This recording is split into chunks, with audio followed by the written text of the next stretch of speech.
Okay, as you can see, the power, this is the light that I've just bought. The power cable that came with it is currently plugged in and it doesn't switch on. So if I change the cable,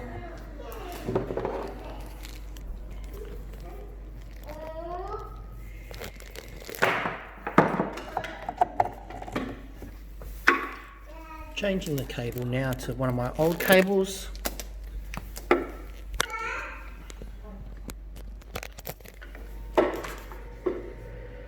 The device now turns on. So the two cables that came with the lights do not work.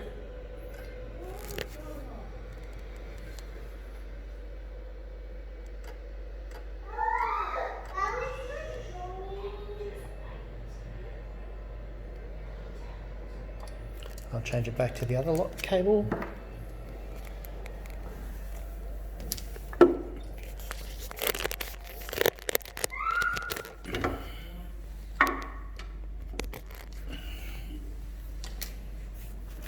So you can see it's plugged into there.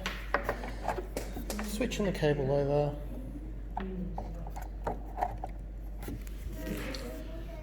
And again, nothing comes up.